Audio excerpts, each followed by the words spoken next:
Breakups suck. I don't think anyone enjoys going through them, but my breakup with Jason was worse than most. It wasn't just messy, it was a disaster. I'd finally had enough of his jealousy, his mood swings, the constant accusations. So, I called it quits. At first, he tried to act like he was fine. You know, the whole, we can still be friends routine. But it didn't take long for things to get ugly. The texts started small. Snide comments, angry rants, a few I miss you messages mixed in with his bitterness. I tried to ignore them. I even blocked his number, thinking that'd be the end of it. But it wasn't.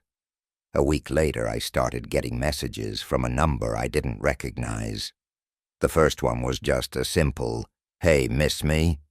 I knew it was him. It had to be. But I didn't reply. I couldn't give him the satisfaction. That night, as I was walking home from work, my phone buzzed again. Another message from the same number. "You look good in that dress. Black suits you." My blood went cold. I stopped dead in my tracks, glancing around. It was already dark out, and the street was mostly empty, but I felt exposed, vulnerable. I hadn't seen anyone following me, but that didn't matter. He had to be close. How else would he know what I was wearing? I didn't go straight home. Instead, I ducked into a crowded cafe and called a friend. We talked for a while, mostly me venting about how freaked out I was, but eventually I made my way back to my apartment. For a few days, nothing happened. I thought maybe Jason had finally given up. But then the texts started again. Only this time, they weren't just about what I was wearing. The next message was a photo. A picture of me sitting at a park, earlier that afternoon. I hadn't noticed anyone near me, hadn't seen anyone with a camera, but there it was. A candid shot of me, completely unaware that someone had been watching. I felt sick. How long had he been following me? How many pictures had he taken without me knowing? I called the police. They took it seriously enough, filed a report, but they didn't have much to go on. The number was untraceable, and I had no concrete proof that it was Jason, even though I knew in my gut that it was him. In desperation, I changed my phone number. I thought that would solve the problem. It didn't. A few days later, the messages started coming again, from another new number. This time they weren't just photos. They were comments, disturbing, personal comments about things that no one should know. "Why do you keep your bedroom window open at night? Anyone could just walk in." I hadn't mentioned it to anyone, but yes, I had been leaving my window open recently. It was hot, and I liked the fresh air. But how did he know? Was he watching me while I slept? The paranoia started to creep in. Every sound in my apartment felt amplified. The crack of the floorboards, the hum of the fridge. I'd jump at the slightest noise, convinced that someone was inside. I started checking the locks on my windows and doors 3, 4, 5 times a night. But no matter what I did, the texts kept coming. "Nice new pajamas. The pink ones suit you." I stared at my phone, heart pounding. I'd bought those pajamas just 2 days ago. I hadn't worn them in public. No one had seen me in them except me.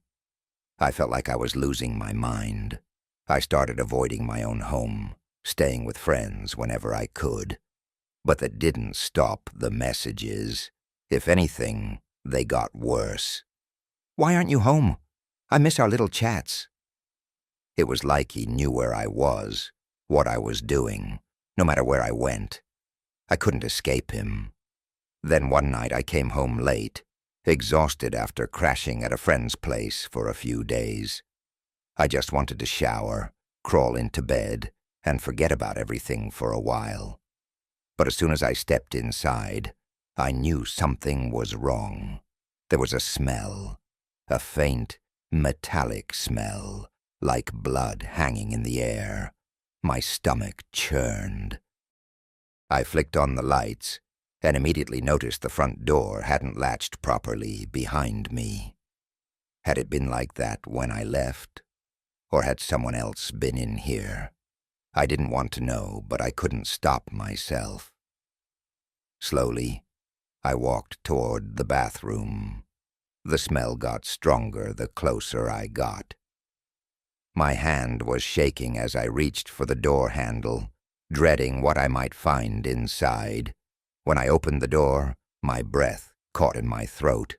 There, written on the bathroom mirror in bright red lipstick, were the words, "I'm closer than you think." I backed away, my heart racing, trying to process what I was seeing. This wasn't just a game anymore. Jason, or whoever it was, had been inside my apartment. He had been right here, inches away from me, and I hadn't even known. I grabbed my phone, frantically dialing 911. The operator's voice was calm, but mine was shaking as I told her what had happened. The police arrived quickly this time, but as before, there was no sign of forced entry, no sign of Jason, just the message on the mirror, mocking me. They searched the apartment, top to bottom, but didn't find anything. They told me to stay somewhere else for the night, just to be safe. I didn't argue. I packed a bag and left, my mind racing with fear and frustration. I had no idea what Jason wanted or why he was doing this, but I knew one thing for sure. He wasn't going to stop. The texts slowed down after that, but they never completely stopped. I changed my number again, got a new phone, but every now and then I still get a message, just one. From an unknown number. It's always the same. I'm still here.